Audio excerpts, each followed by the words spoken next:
A atração a seguir é recomendada para todas as idades.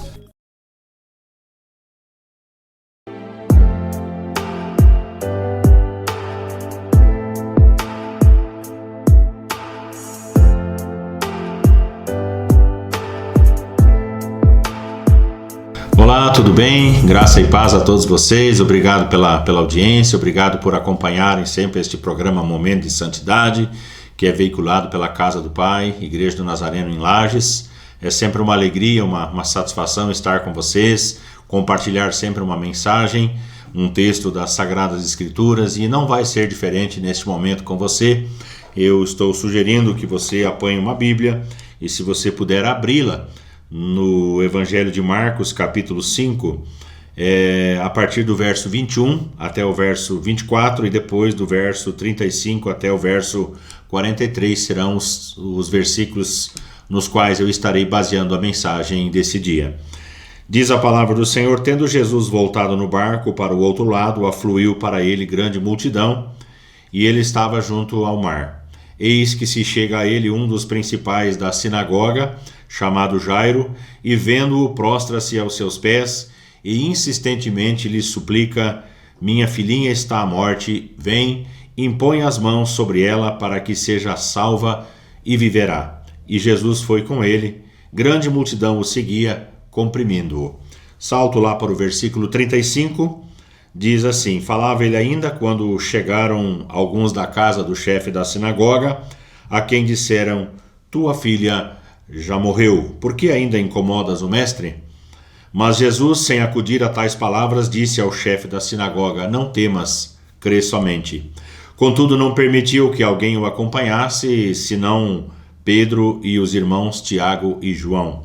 Chegando à casa do chefe da sinagoga, viu Jesus o alvoroço, os que choravam e os que pranteavam muito. Ao entrar, lhes disse: por que estáis em alvoroço e chorais? A criança não está morta, mas dorme. E riam-se dele.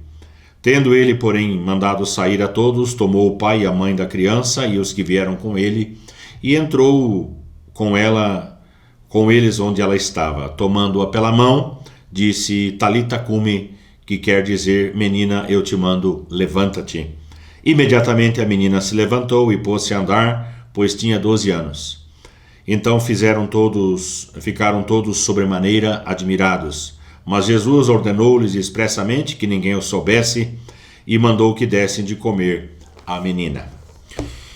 Muito bem, meus amados, meus queridos, há poucos dias nós comemoramos o Dia dos Pais, e por comércio é sempre uma data de muitas vendas, é uma data promissora em termos comerciais, mas para nós cristãos, essa data ela tem um significado muito especial, porque nós honramos quem nos tem abençoado. Não importa a idade que nós tenhamos, nós honramos quem nos tem abençoado por toda a vida. O Dia dos Pais é comemorado com muito afinco, as famílias se encontram, celebram, fazem um almoço diferenciado. Eu sei que tem aquelas situações onde o pai não está mais presente, onde o pai falta na casa. Eu sei que tem aquelas situações onde os filhos não têm a presença dos pais porque os pais foram embora, se tornaram ausentes. Nós presenciamos na igreja a tristeza de um menino que deveria cantar em apresentação aos pais, mas o pai dele era um pai que não queria saber dele. E uma tristeza muito grande tomou conta do seu coraçãozinho, e eu percebi aquilo. Então eu levantei do meu lugar, eu fui até ele, coloquei a mão na cabeça dele, trouxe ele para o meu lado, como se eu fosse o seu pai. E eu pude perceber nos seus olhos a alegria, a satisfação de saber que alguém se importa com ele.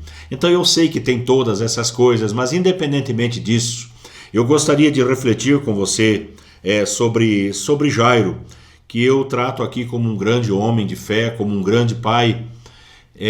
Eu sei que o mundo ele tem uma cosmovisão diferenciada, consideram grandes homens aqueles presidentes, estadistas, os reis, os filósofos, os generais, líderes de guerra, conquistadores, até cantores são tidos como grandes homens de Deus. não sei se grandes homens de Deus, mas como grandes pessoas, vamos dizer assim, como grandes vultos dentro da história. Enfim, existe um enaltecimento dessa categoria, cantores, né, como eu falei, os artistas, jogadores de futebol, atletas, né, são enaltecidos como grandes. Mas eu me pergunto, aos olhos de Deus, o que ou quem Deus considera grande? Existem duas categorias de pessoas que Deus procura na Bíblia. A primeira delas são os adoradores que adoram a Deus em espírito e em verdade. São esses que o Pai procura para serem seus adoradores. Então é uma classe que provavelmente Deus considere como grandes. A segunda classe, a segunda categoria é a categoria dos intercessores, aqueles que não aparecem, aqueles que estão orando, intercedendo por pessoas, por situações, que também é uma classe que Deus procura, pessoas que se coloquem na brecha em favor dessa terra. Enfim, eu entendo que, segundo o livro de Hebreus, capítulo 11, que fala dos heróis da fé, e vários nomes são ali mencionados, várias pessoas que viveram pela fé, eu acredito que são pessoas que Deus consideram como grandes, uma vez que foram arrolados dessa maneira, pessoas que se achegaram ao Senhor de maneira quebrantada, de maneira arrependida. Creio que seja uma categoria de pessoas que Deus enalteça. É muito comum nós encontrarmos pessoas hoje que não mantêm os seus votos, que não mantêm os seus princípios, que não mantêm os seus valores, e eu creio que quando uma pessoa mantém os seus valores, os seus princípios, isso salta aos olhos de Deus, como por exemplo um marido que não trai a sua esposa, uma esposa que é fiel ao seu marido, que hoje em dia isso não é tão valorizado, mas biblicamente, né, a fidelidade é algo enaltecido dentro das Escrituras. Então eu acredito que sejam pessoas que Deus considere demais, né? Pais que numa sociedade sem valores, sem escrúpulos, pais que mantêm a sua postura de exemplo, de modelo para os filhos, né? A minha sogra sempre usa uma frase e ela diz que as palavras comovem, mas os exemplos arrastam. E eu acredito que os nossos filhos, eles são motivados mais por aquilo que nós fazemos do que por aquilo que nós falamos. Então os exemplos, eles contam demais. E eu acredito que Deus, ele valorize demais as pessoas que primam pelo exemplo, filhos que obedeçam aos seus pais, né? Hoje a garotada, os adolescentes, eles não querem mais obedecer, não querem mais fazer a vontade dos pais, e a Bíblia ensina que um filho, ele precisa obedecer pai e mãe até o momento em que ele saia de casa para casar. Quando ele sair para casar, que é a maneira bíblica de sair de casa, ele constitui uma nova família, se une à sua mulher ou ao seu marido, constitui uma nova família, e então ali eles estão desobrigados da obediência aos seus pais, mas continuam obrigados a honrá-los por toda a vida. Então é uma diferença entre honra e obediência. Obediência até o tempo em que você sai debaixo da cobertura do seu pai, da sua mãe, você precisa aprender a obedecer. E é um princípio que a sociedade hoje não valoriza mais. Os filhos querem fazer o que dá na telha, fazer a sua própria vontade. Então os conflitos existem, os pais são chamados de quadrados, de caretas, de obsoletos, de atrasados, enfim. Tantos adjetivos são ali colocados e eu entendo que de forma muito injusta, porque um pai, eu sempre prego isso na igreja, um pai sempre está certo, até mesmo quando ele está errado. O pai é sempre o pai, a mãe é sempre a mãe, a palavra final é sempre da mãe, a palavra final é sempre do pai. Gostando você jovem ou não, esta é a verdade, pelo menos para nós que queremos ser cristãos, é isso que vale. Jairo, eu disse que foi um grande homem de fé, provavelmente agradou muito aos olhos do Pai, aos olhos de Deus por algumas posturas, e pelo menos 3 delas, se nós tivermos tempo nesse programa, eu gostaria de estar compartilhando com você. A primeira delas, Jairo, ele deve ser considerado um grande pai porque ele fez a maior coisa que um pai poderia fazer. Presta atenção nessa frase. Ele deve ser considerado um grande homem de fé porque ele fez a maior coisa que um pai poderia fazer. E o que ele fez? O texto diz no verso 22 que ele foi até Jesus, ele foi até Cristo, ele foi ao Senhor. E claro que ele tinha um problema, ele tinha uma dificuldade, mas o exemplo dele, a ida dele até Jesus, ela é altamente motivadora. né? Como que ele foi até Jesus? O texto diz que ele foi a Jesus de maneira humilde. Os arrogantes não alcançam nada, ou não conquistam nada diante do Senhor. A palavra diz que Deus resiste aos arrogantes, aos soberbos, mas ele dá graça aos humildes. O texto diz que ele chega de maneira humilde porque ele se prostra. E a pessoa só se prostrava diante de alguém que ele reconhecia a autoridade, reconhecia que estava diante de uma pessoa especial. O texto diz que Jairo ele se prostra de maneira humilde, ele não exige como uma corrente teológica dos nossos dias, eu não quero aqui mencionar nomes, mas arrogantemente diz que você precisa aprender a reivindicar diante de Deus, a exigir os seus direitos. E a minha Bíblia mostra justamente o contrário, que aquelas pessoas que alcançaram algum favor da parte do Pai foram aquelas pessoas que souberam se humilhar, se quebrantar, quebrar o seu coração diante do Senhor, como Jairo fez. Ele chegou, além de humilde, ele chegou aflito. E a minha Bíblia diz, e a sua deve dizer também, em Mateus capítulo 11, no verso 28, Jesus disse: "Vinde a mim, todos os que estáis cansados e sobrecarregados, e eu vos aliviarei." Este pai, Jairo, ele chega diante de Jesus com toda a sua dor, com toda a sua angústia, com toda a sua aflição. Ele derrama o seu coração perante Jesus. Ele fala da sua necessidade, do seu anseio, da esperança de um milagre dentro da sua casa, dentro da sua família. Então eu vejo Jairo como um grande pai, porque ele soube fazer a melhor coisa ou a maior coisa que um pai poderia fazer, que é se quebrantar diante de Jesus. Como ele chega? Humilde, aflito. Por que ele foi até a presença de Jesus? Porque ele tinha um problema familiar. Ele tinha um problema com a sua filha. A sua filha estava enferma, a sua filha estava à morte. E eu entendo que os maiores problemas, ou os mais desgastantes, são os problemas que nós temos dentro de casa. São os problemas que mais nos abatem. Problemas da empresa, problemas no trabalho, qualquer ordem de problema financeiro, nós conseguimos tirar de letra.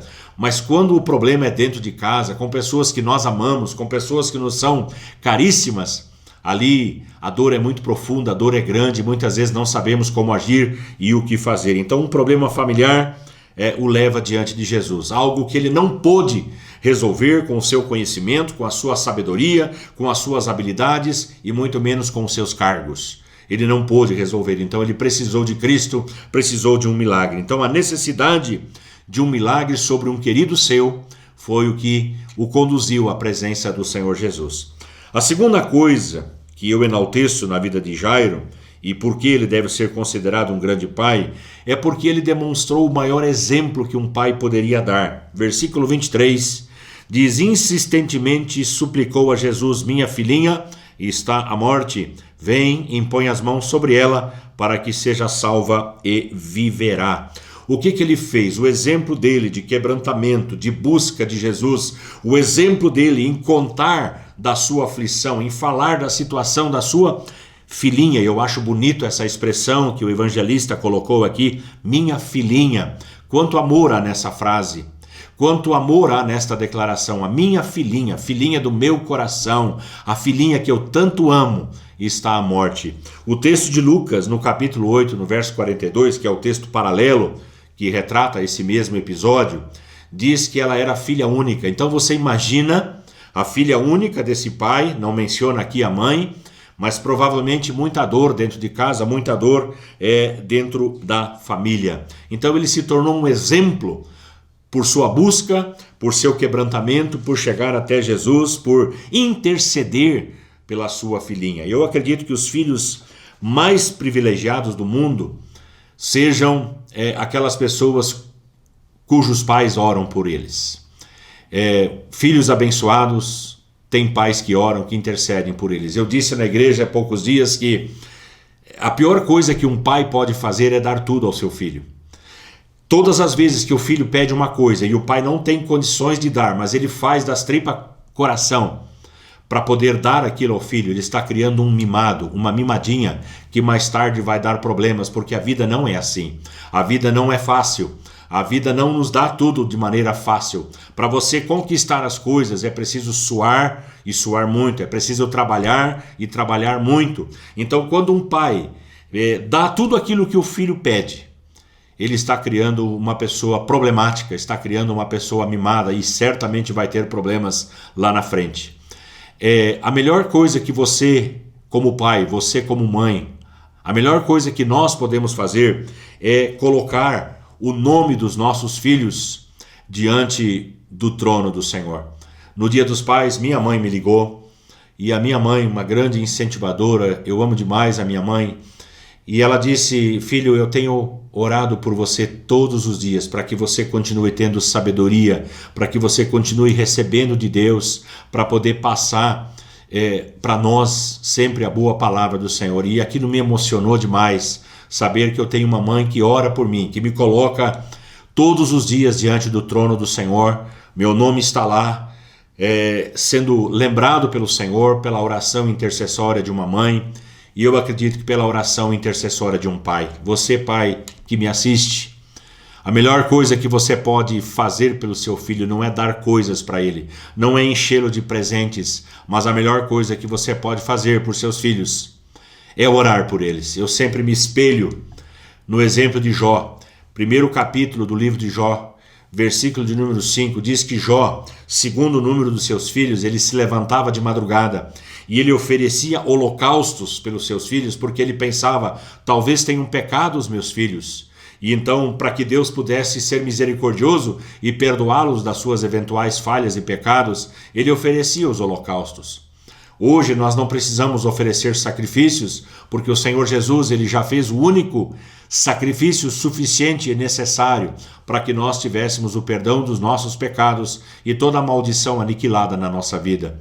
Mas o que nós podemos fazer é orar pelos nossos, é nos espelhar na atitude de Jó e insistentemente, e diuturnamente, e constantemente, estarmos orando e sacrificando, entre aspas, por nossos filhos, por cada um deles, colocando-os pelos seus nomes diante do Senhor. É a melhor coisa que você, mãe, é a melhor coisa que você, pai, pode fazer pelo seu filho, é isso, é orar por eles. Os filhos mais desprotegidos do mundo são aqueles que são criados em lares ímpios, são aqueles que são criados em lares sem valores, sem princípios, ou com princípios, vamos dizer assim, não cristãos, não autênticos. A maior desgraça na vida de uma pessoa é ser criada dentro de um lar onde os valores não são enaltecidos. E eu estou falando aqui naturalmente de valores cristãos, valores que a Bíblia ensina, que a Bíblia prega, né? Os filhos mais desprotegidos do mundo são aqueles filhos cujos pais não oram por eles, aqueles pais que não têm o hábito de orar por seus filhos, aqueles que crescem em lares onde as brigas são intermitentes, constantes. Se tem uma coisa que devasta a mente, o coração, a sensibilidade de uma criança, é presenciar as brigas dentro de casa. E as nossas brigas, eu posso dizer isso, não são justas. A maioria das nossas brigas internas, as brigas familiares, elas não são justas. Elas são brigas por coisas banais, por coisas pequenas, coisas que não valem a pena. E eu sempre digo que é muito ruim você gritar com alguém que você ama. É muito ruim você brigar com uma pessoa que você diz amar, uma pessoa que você escolheu para estar com ela por toda a vida. Filhos que você vai tê-los para sempre.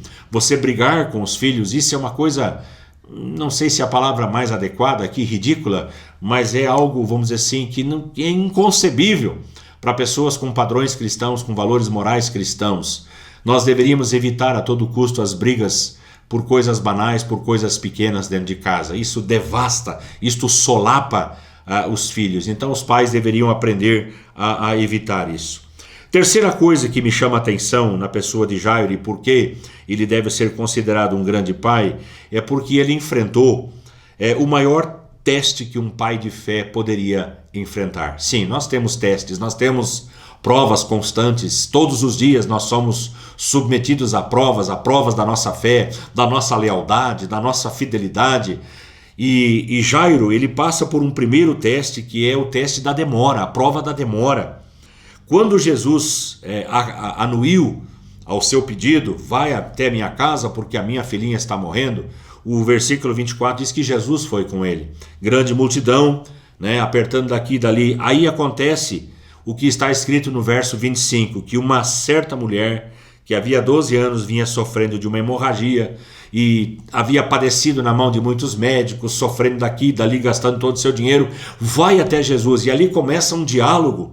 Ali Jesus para atender aquela mulher, e eu imagino que aquela demora, mesmo que não tivesse sido tão extensa aquela demora, mas para Jairo era uma eternidade, porque a filha estava morrendo. Então aquela demora, ela se constituiu numa grande prova de fé. Ele foi provado na sua fé. E eu entendo que a gente às vezes pensa, reflete que Jesus está demorando para nos atender. O segundo teste são as más notícias. Quando ele está caminhando, vêm as pessoas da sua casa e dizem: olha, não incomode mais o mestre porque a tua filha já morreu. Então, más notícias nós temos a todo instante, a todo momento, pessoas de plantão que parece que têm prazer em nos entregar as piores notícias possíveis, que solapam a nossa fé, que roubam a nossa alegria, o nosso prazer de continuar caminhando. Chegaram as más notícias, que foi uma grande prova para a vida de Jairo. E por último, o teste do crer. Jesus disse para ele: não temas, não ligue para essas palavras, não preste atenção no que as pessoas portadoras de más notícias estão dizendo. Não temas, crê somente. E Jairo precisou crer, ele precisou confiar que as palavras de Jesus eram as palavras finais. Eu sempre digo que nada pega Jesus de surpresa. As palavras dos portadores de más notícias diz que Jesus não acudiu a tais palavras. Eu entendo que Jesus, ele sempre tem uma palavra de vitória para nós, sempre. Presta atenção, meu amado, minha amada, Jesus tem sempre uma palavra de vitória. Ele diz: não temas, não deixe o medo entrar no seu coração. Jesus, ele sempre tem uma palavra encorajadora. Ele diz: crê somente, ou seja, viva pela fé. É a tua fé que vai te salvar, é a tua fé que vai mudar a tua história, que vai mudar o teu momento. E eu entendo que Jesus, ele nos prepara para o milagre quando as coisas tendem a demorar, vamos dizer assim. Aquela mulher com aquele fluxo de sangue, quando Jairo viu o milagre na vida daquela mulher, ele disse: o mesmo milagre vai acontecer dentro da minha casa. Quando Jesus chega naquela casa, expulsa dali aqueles que choravam e pranteavam e diz: olha, Pedro, Tiago e João, vem comigo, pai e mãe, entram aqui nesse quarto. Jairo já sabia que um grande milagre estava para acontecer. E é esse tipo de sentimento que precisa haver no meu e no seu coração. Eu quero deixar você com 4 palavras que vão mudar a sua história. A primeira delas eu quero que você se concentre naquilo que Deus vai fazer dentro da sua casa. Presta atenção, naquilo que Deus vai fazer dentro da sua casa. É a primeira coisa. Segunda coisa, a sua casa é um lugar de milagres. Coloque isso de alguma maneira aí dentro do seu coração. A sua casa é um lugar de milagres. Deus vai fazer milagres dentro da sua casa, em meio à sua família. Terceira coisa, o choro, ele vai cessar. De alguma maneira, quando Jesus entrar, quando Jesus chegar, o choro vai cessar. O choro vai ter que dar lugar à alegria. E a quarta e última coisa, a morte vai ter que dar lugar à vida. Jesus entrando, Jesus chegando, a morte vai embora, a vida chega e ela permanece com força. Guarde essas 4 coisas no seu coração. Vamos orar em nome do Senhor Jesus. Paizinho amado, Paizinho querido, Tu és o nosso Pai. Te agradecemos porque Tu és o nosso Pai amado, o nosso Pai amoroso, o nosso Pai constante, o nosso Pai presente, o nosso Pai dos milagres, o Pai que traz esperança, o Pai que traz vida. Obrigado pela pessoa de Cristo, Teu Filho amado. Obrigado por tudo aquilo que Ele fez por nós e aquilo que Ele continua fazendo por nós. Te agradeço, Deus, por este lar, te agradeço por essa família, te agradeço por cada pai, por cada mãe que tem se esforçado para criar os seus filhos na disciplina e na admoestação do Senhor. Eu oro por aqueles lares aonde a dor tem estado, para que haja cura, para que haja restauração, para que haja a presença amiga do Senhor. E assim oramos, no nome santo e bendito de Jesus, sempre. Amém e amém. Obrigado pela audiência, obrigado por nos acompanhar. Se você quiser nos visitar, Rua Mário Ribeiro Ramos, 253, bairro São Cristóvão, aqui na nossa amada cidade de Lages. Que Deus te abençoe em nome de Jesus. Como Zaqueu, eu quero subir o mais alto que eu puder, só pra te ver, olhar para ti. e chamar sua atenção para mim. Eu preciso de ti, Senhor. Quantos precisam do Senhor? Eu preciso de ti, ó Pai. Sou pequeno demais, me dá a tua paz. Largo tudo pra te seguir.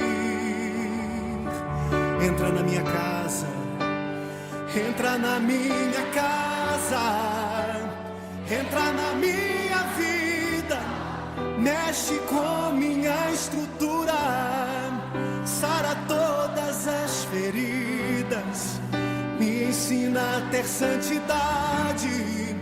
Quero amar somente a ti, porque o Senhor é o meu bem maior.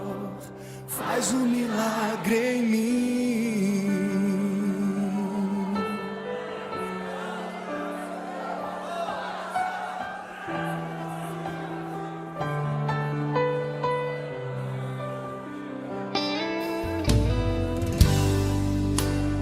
Como Zaqueu, eu quero subir o mais alto que eu puder, só pra te ver, olhar para ti e chamar sua atenção para mim. Eu preciso de ti, Senhor.